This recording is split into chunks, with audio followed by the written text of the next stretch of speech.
एक साधु की कहानी। एक बार एक गांव में एक साधु रहता था जो भगवान पर बहुत विश्वास रखता था। हर बार वह साधु पेड़ के नीचे बैठता था और भगवान को याद कर रहा था। तो अचानक वहां बाढ़ आ गई। चारों तरफ पानी ही पानी। सब लोग अपने आप को बचाने के लिए ऊपर पहाड़ की तरफ भागने लगे। उनमें से एक आदमी देखा कि इस हालत में भी साधु जी भगवान की तपस्या कर रहे हैं। वह सोचा कि ये अपने आप को बचाने के लिए कहीं जा क्यों नहीं रहे। तो उसे साधु से बोला, अरे आप कहीं जा क्यों नहीं रहे हो?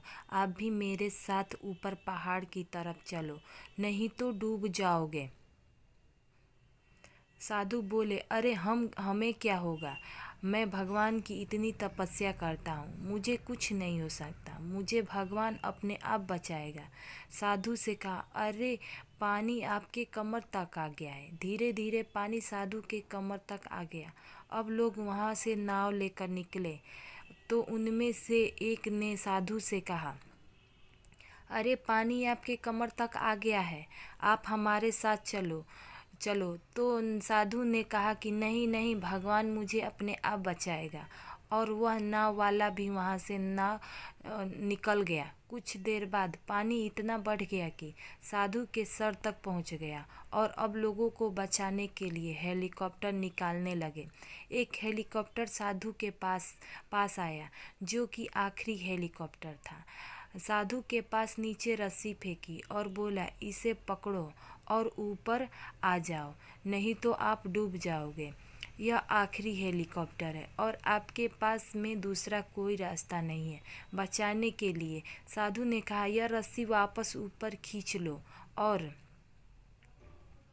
आप चले जाओ। मुझे भगवान के ऊपर पूरा भरोसा है, वह मुझे बचा लेगा। पानी काफ़ी ऊपर आ गया,